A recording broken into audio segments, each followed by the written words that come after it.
Our next guest is Peter Ireland of antiventurecapital.com. Peter, will you tell us a little bit about your background and the services that you offer to entrepreneurs?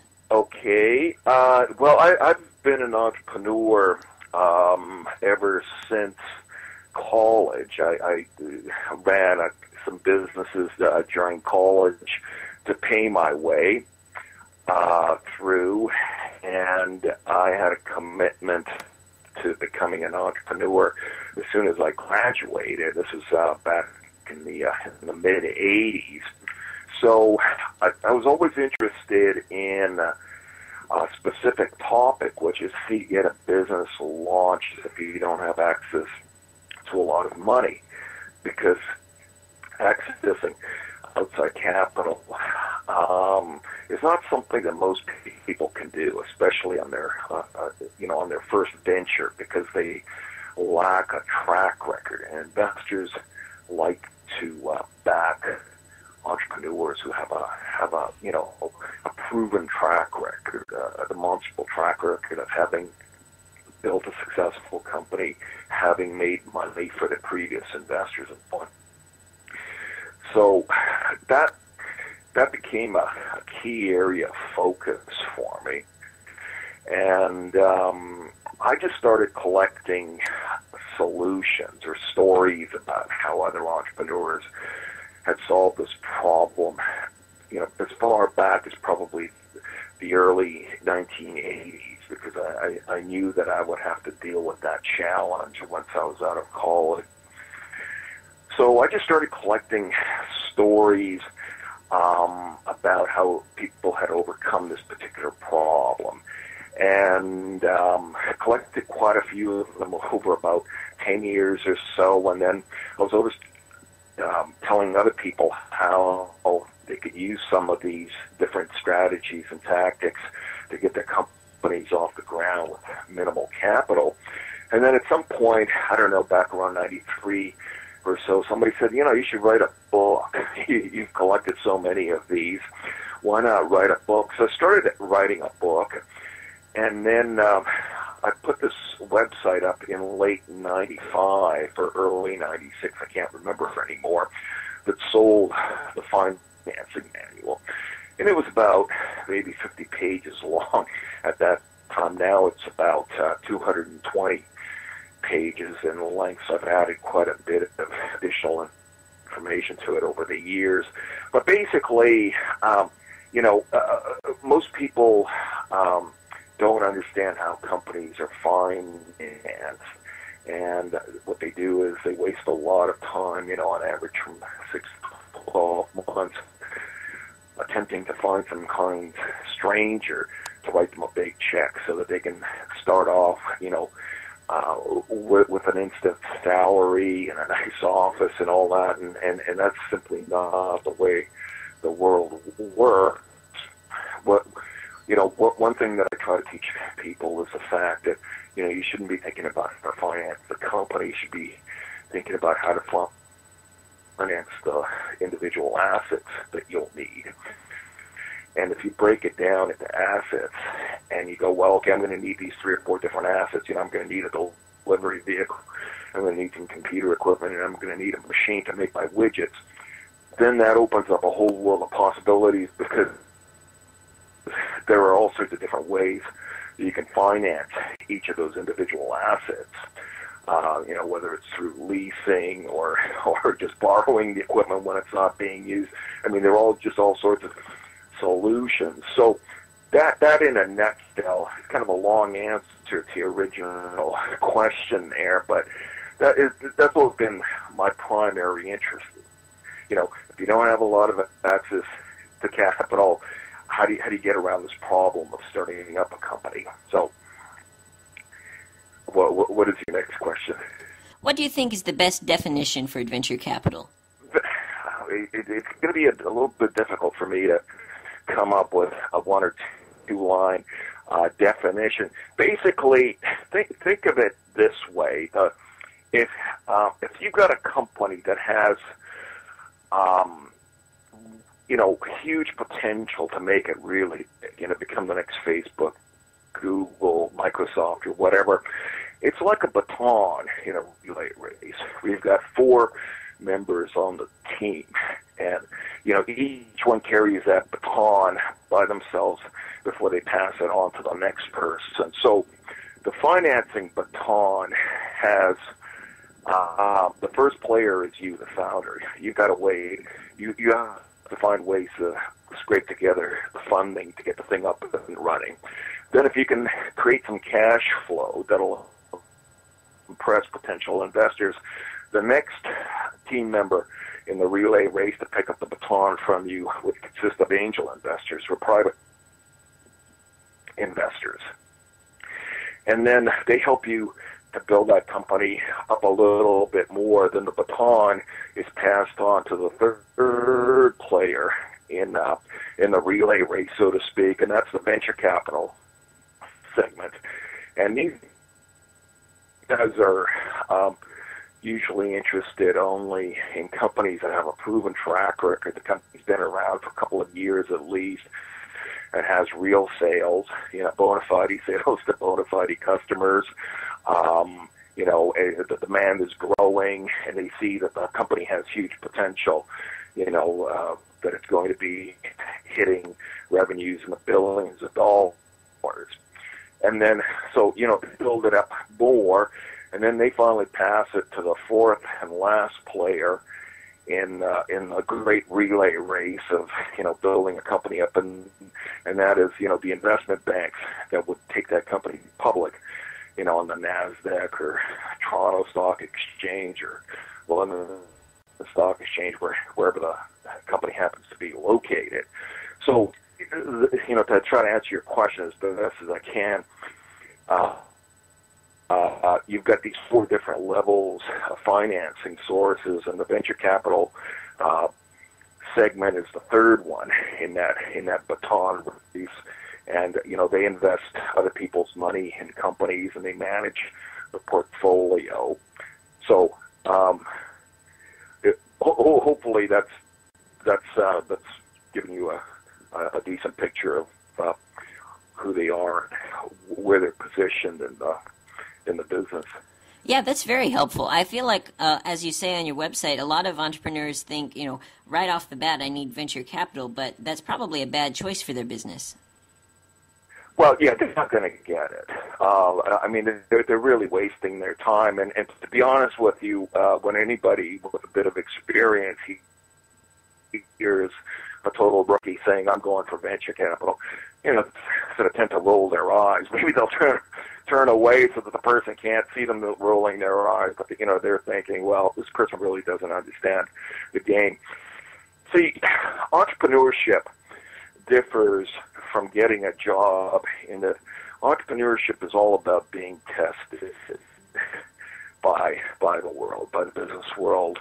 And it's about meeting those tests and passing them. And the tests never really end. And so, that's why I used the analogy of a baton race, a relay race, because before the baton can get passed on to that second runner, it has to pass some certain tests, and those tests, as I explained, were it has to have cash flow, and it has to look like it has potential to grow a lot further, and so on. So entrepreneurship is all about passing tests and being able to then say to people, the reason you should invest is because look at what I've done with the company so far. I started off with just an idea. I created a product. I created a company around it. I recruited a team. Now we have sales. The sales are growing. Look at our bank statements. Look at our invoices, and so on. Here's actual documentation showing that this is a for real company. And then, then the first investors step in, who are the angel investors, as I explained a moment ago. Then they help you take the company further. And if you can pass the additional tests required for that additional growth, then the company gets passed on to the venture capitalists and so on.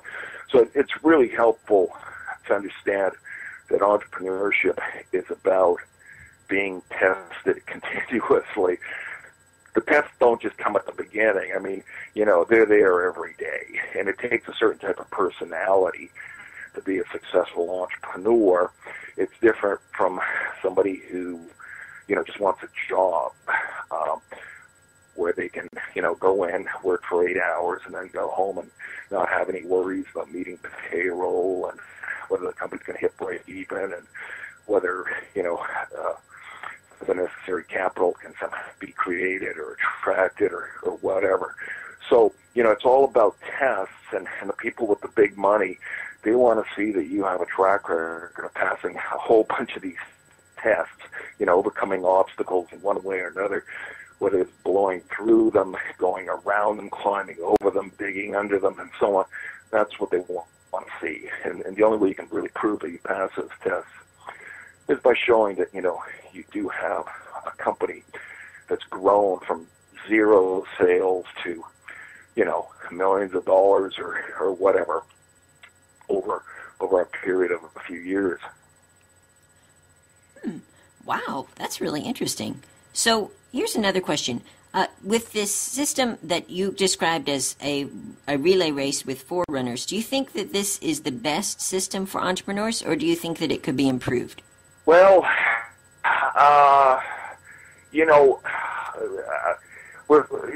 people are always looking for ways to improve everything. That's capitalism and free markets for you. So the system is slowly changing. I don't know if you've heard of crowdfunding. Have you? Would that be like websites like Kickstarter, for example? Yeah. So,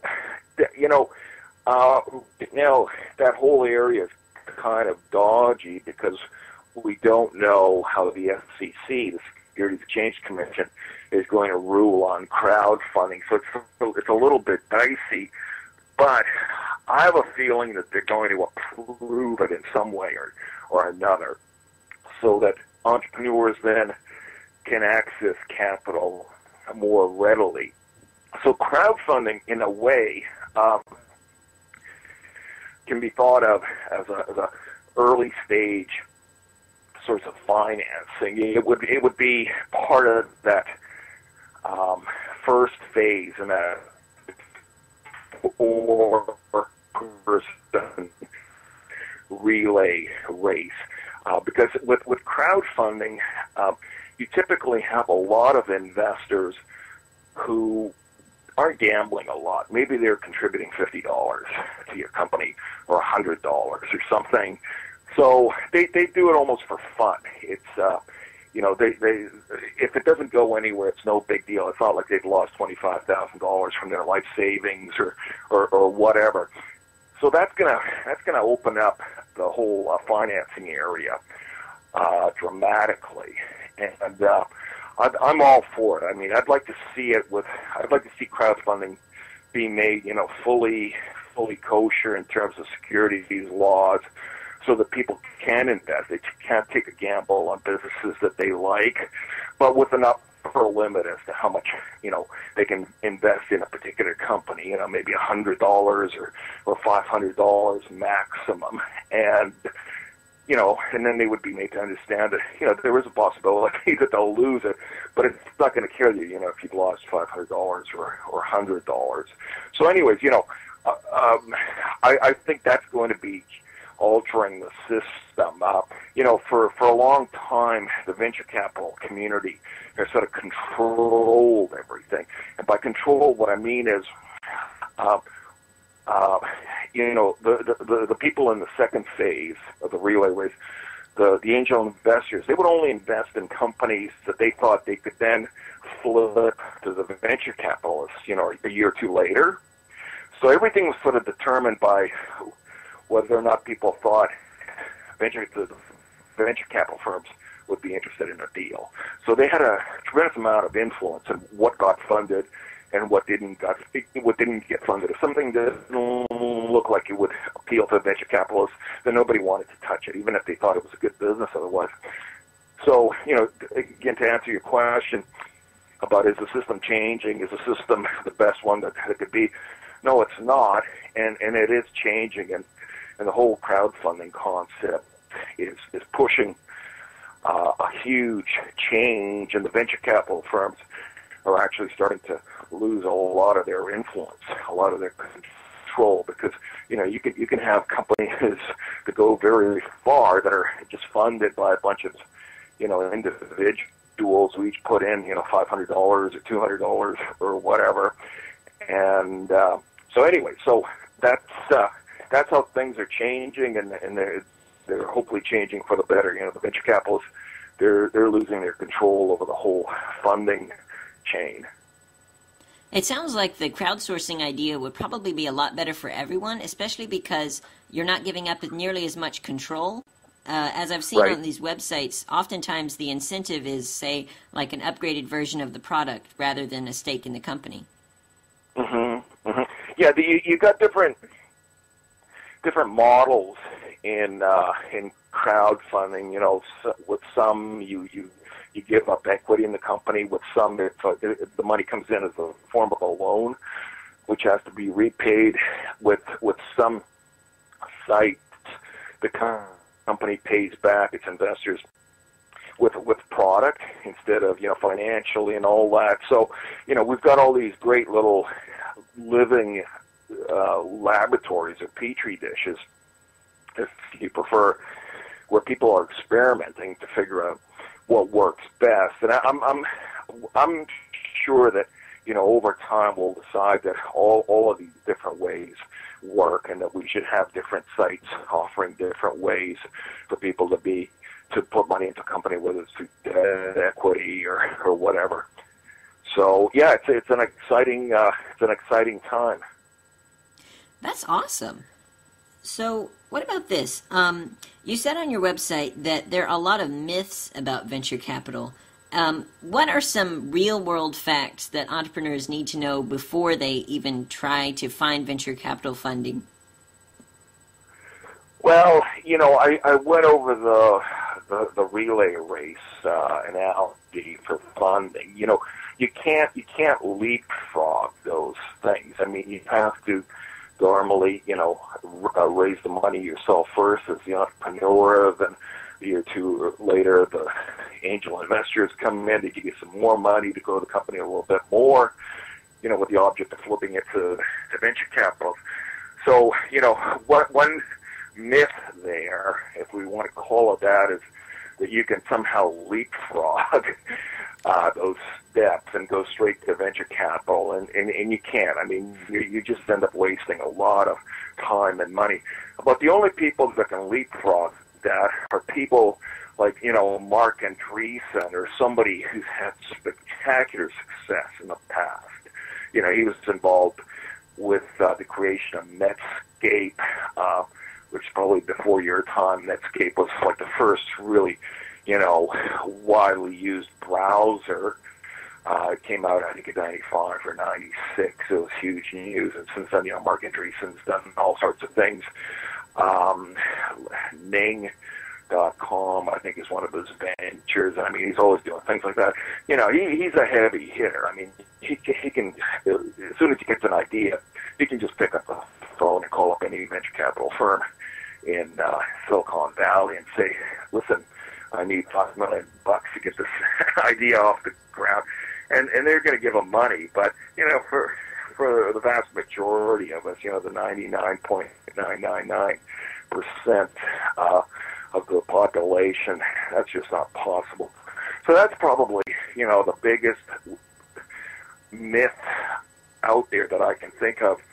And it's a real problem because so many people just have unrealistic expectations. And as a result, they waste a lot of time, writing business plans, sending them off to venture capital firms. And venture capital firms aren't really interested. Well, they invest based on reputation. They want to know that you're somebody who's made big money before. They also prefer that they know you personally. That you're a technology industry insider. Maybe they're there's somebody that they've known for a few years. So because money is invested basically on personal relationships. You're not going to give money to a complete stranger who contacts you over the internet, somebody you've never heard of, because it's easy to falsify information and exaggerate and so on. So it's all done, based on who knows who, how well they know you, are they comfortable with you, your reputation, even personal chemistry comes into it. Do they feel that you're somebody that they can work with, based on their experiences with you in the past and so on. So, the other myth there is that you can just, push a copy of your business plan over the transom or attach it to an email and send it in, and the venture capitalists will take you seriously. That won't. I mean, it's just going to get tossed into the trash immediately. Right. Yeah, I can definitely understand that being good on good terms, them actually knowing you as a person is probably a lot more important than any financial projections that you have. Well, that's a good point. That's a really good point. Okay, in the past I've written lots of business plans. When I was in college, I thought, the business plan is one of the most important tools that you can have if you're looking at starting up a company and all that. And I quickly, came to the conclusion that, the projections in a business plan, I mean, they're just numbers that you pull out of the air. And most entrepreneurs will just fabricate those numbers. They'll pull them out of the air, based on a best case scenario. They'll put on their rose-colored glasses and come up with the most optimistic projections. And then they'll do this mind trick, which is they'll start to believe their own figures. And if anybody questions those figures, disputes them, and so on, they'll get quite irate. It's like, what do you mean we're not going to hit, $5 million in sales by the end of, month 15? How dare you question this? And they've completely forgotten that they just pulled those numbers out of the air. So, there's was it old Field Marshal one Clausewitz has a famous saying, no battle plan survives first contact with the enemy. And, that applies to business plans. I mean, as soon as you get out there into the marketplace and you start selling your widget, your service, whatever it is, you start to realize that most of your assumptions in the business plan are incorrect, and you have to make course corrections very quickly. You have to learn how to monitor all the market feedback and make changes very quickly to what you're doing in response to market conditions, market feedback, customer feedback, etc.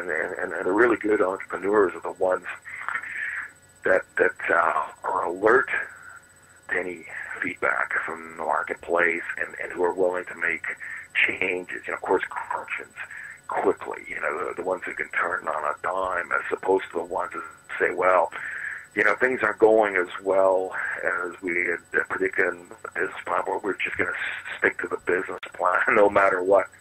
Often those entrepreneurs end up, going under after a few months, whereas the ones who are adaptive, alert to signals, they're the ones that survive over the long haul and end up, succeeding and prospering, etc. Definitely. Those sound like some really helpful strategies.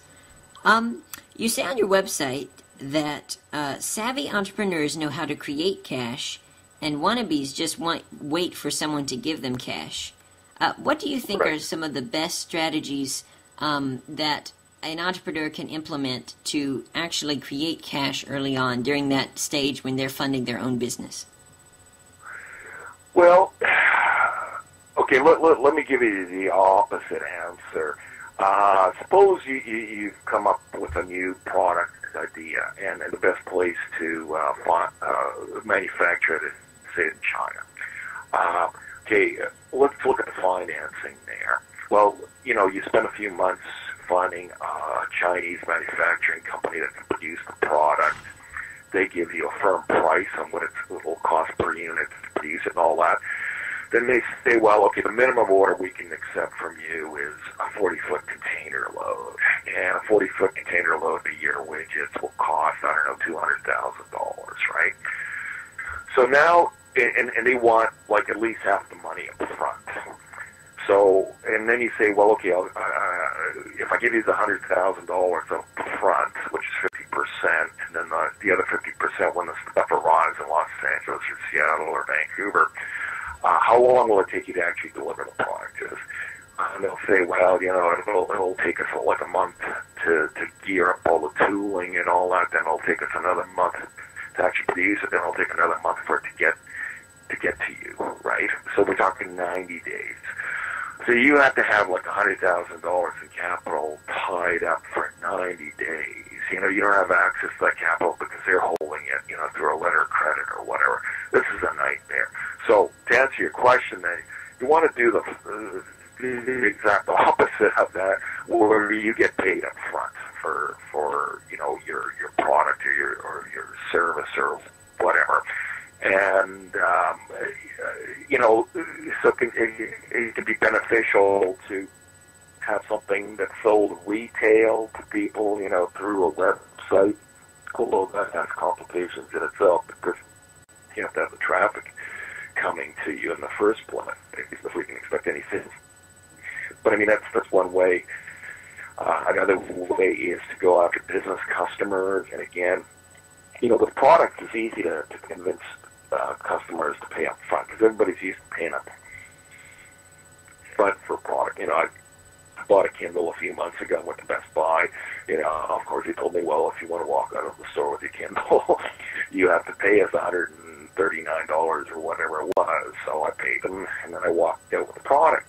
With services, the really smart entrepreneurs, they know how to repackage a service as a product so that they get paid up front, say at least 50%, if not 100%.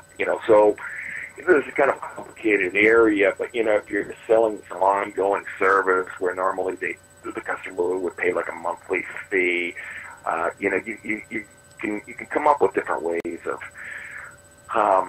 sort of a new way to describe the service to make it sound more like a product. Then you come up with a name for that product. Well, this is our premium hosting service, and you get all these additional features built into it, and it costs $150 up front, like that's for the year, and then you don't have to pay anything again for another year. Instead of just getting them to pay $15 a month per year. Per month, I should say.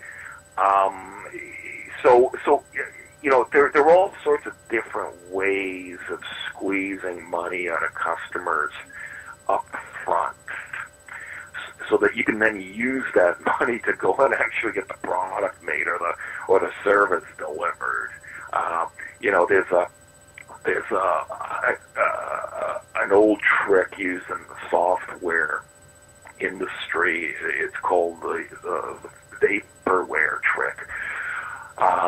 Basically, companies that thought that they could produce a new software product would test the market for it first before they spent any time developing the software.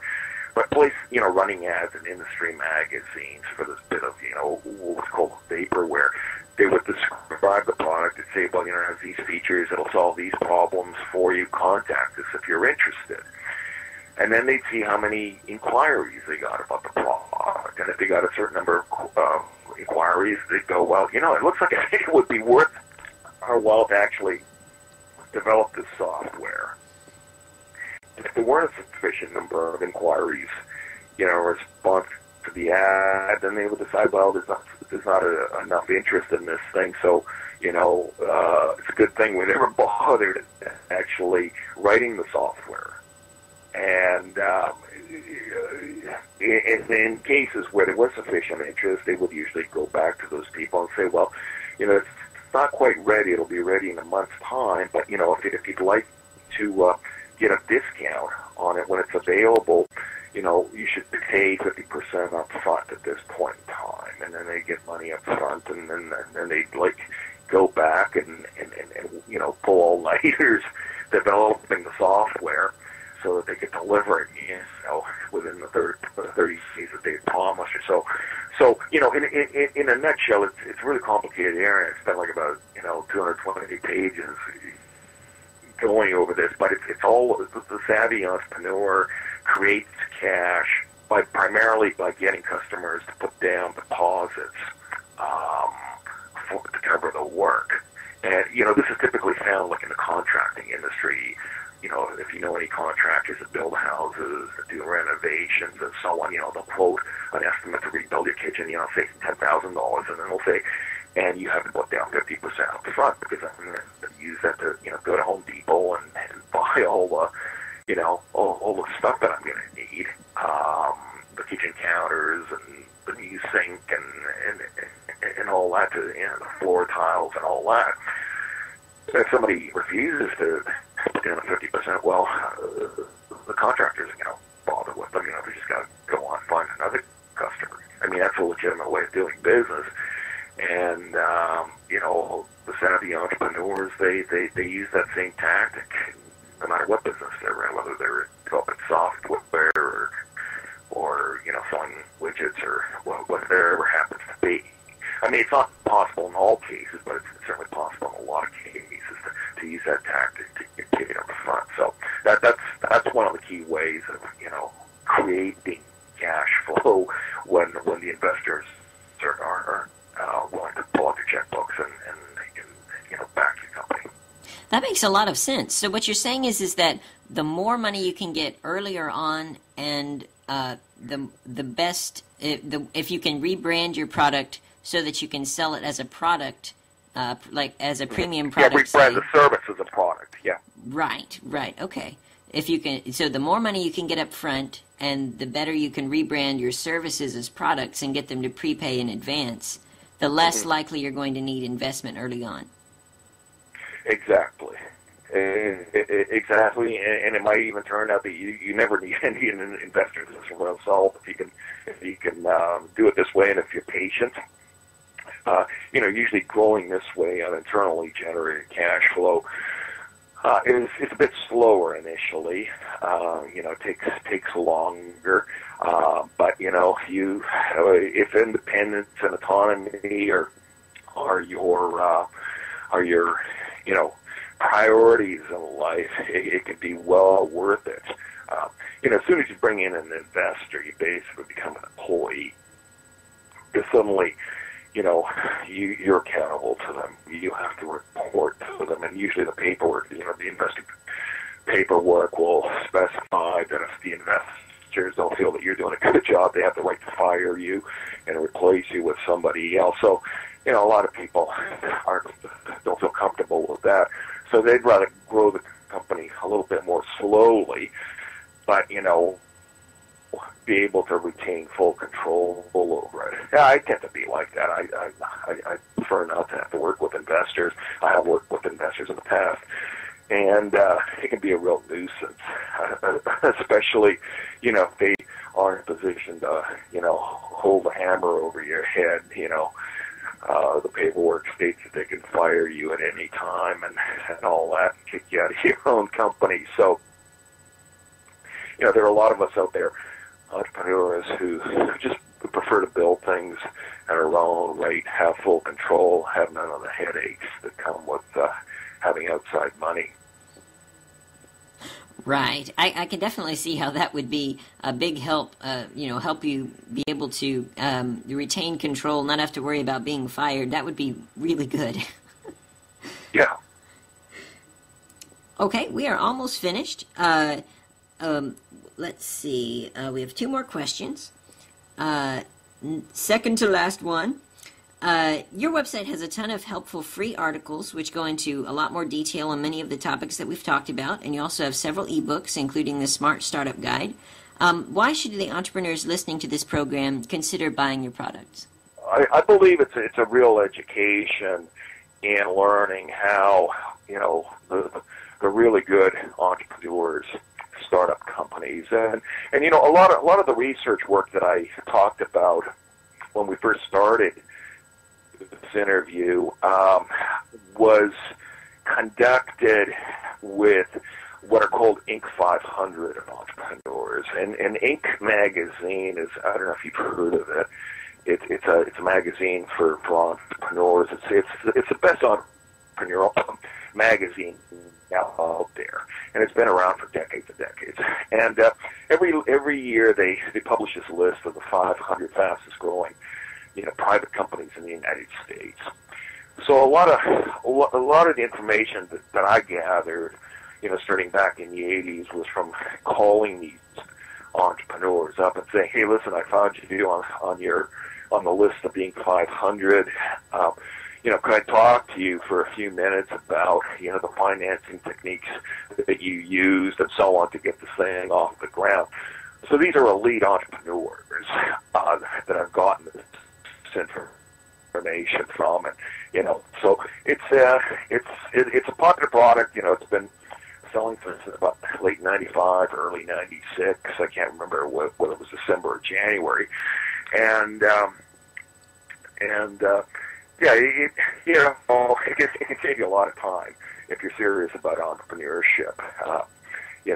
Show you what works, what doesn't work, and time is of the essence. You don't want to waste 6 months learning something the hard way when you can learn it, from reading a few pages in a book or a manual.